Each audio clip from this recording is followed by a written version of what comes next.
Hi, my name is Karthik Rangappa. In this video, let's try and understand the concept of moneyness of an option.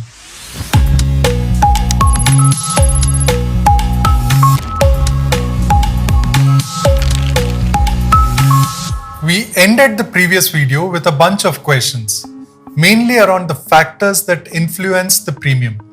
We were curious to understand what really drives the premium up or down. Now, before we go ahead and deeper in that dimension, we need to understand another concept called the moneyness of an option and how it influences the premium. The moneyness of an option indicates how an option by expiry will end up in a favorable outcome to the buyer. Now, let's keep the call option buyer in perspective. What do you think is the favorable outcome for a call option buyer? Well, I hope you recollect. After you buy an option, there are only three possible outcomes. Either the stock price increases, stays flat, or decreases. And the only favorable outcome to the call option buyer is that the price of the underlying increases by expiry. Likewise, the favorable outcome for a put option buyer is that the price of the underlying actually decreases from the time the trader has bought the put option. Let's dig a little deeper. I'll take the example of Reliance and look at all the strike prices that are available for me to trade. If you're looking at the screen for the first time, it can be a little overwhelming. I don't want you to pay attention to the entire screen. Rather, just pay attention to the centermost column, which represents all the strike prices that are available for you to trade. And also look at the last traded price, which has the last traded price of the premium associated to a particular strike.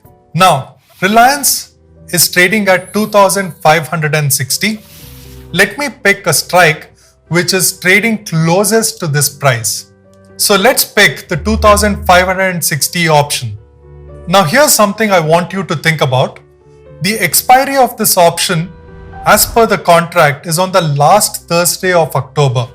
Now forget about that. Let's assume that the expiry is happening right now. Now, given the fact that the expiry is happening right now, what is the likelihood of this particular option being favorable to the call option buyer? Clearly, because the strike price and the underlying price is roughly the same, there is a 50-50% chance that the strike will end up in a favorable position to the call option buyer. Therefore, this particular option is called at the money option or simply the ATM option. Let's look at another option. Let's take 2,460 for instance. Now the question is the same. If the expiry were to happen right now, would this option end up in a favorable situation to the option buyer? Of course it would, because the strike is 2,460, whereas the underlying is trading 100 points higher, which is 2,560. Hence, the call option buyer here would definitely want to exercise the right to buy the stock. Such options where the call option buyer has an incentive to exercise his or her right is called in the money option or simply the ITM option. Lastly, let's look at a strike price which is much higher than the current market price of Reliance. Let me pick 2,780 for instance. The same question holds true. If the expiry were to happen right now, would you as a call option buyer exercise your right on a 2,780 call option? Of course you wouldn't. It simply wouldn't make sense to exercise your right to buy Reliance at 2,780 when Reliance is trading at 2,560. Why would you want to do that?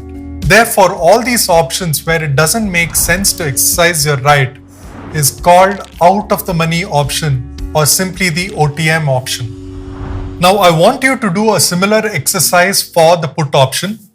The screen that you're looking at right now contains all the strike price for a given underlying. And all these different strike prices can be bunched under either in the money, at the money, or out of the money options. Such a screen where you can visualize this for both calls and puts is called the option chain.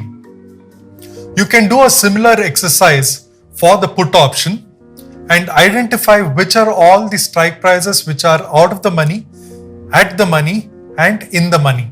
You will realize that the at the money for put is the same as at the money for calls as well. So for any underlying, there is only one at the money option. In a put option, all the strike prices which are lower than the current market price are the out of the money options, and all the strike prices which are higher than the current market price becomes the in the money options. This is exactly opposite to the call options. So if you're getting confused about how to identify in the money, out of the money, or at the money option, a simple trick is to look at the option chain. In this case, I'm looking at an option chain powered by Sensible. What Sensible does is that they highlight all the in the money option in a light yellow background and all out of the money option in a white background. So whenever I look at an option chain, instantly I can identify which are the options which are in the money and the options that are out of the money. Lastly, I want you to notice that whenever you look at an option chain and identify the in the money options, you'll soon realize that the in the money options always has a higher premium compared to out of the money and at the money options. This is true for both calls and puts. Another thing that I want you to observe is that the level of activity is always higher around the at the money option as compared to out of the money and in the money options. Key takeaways from this video are: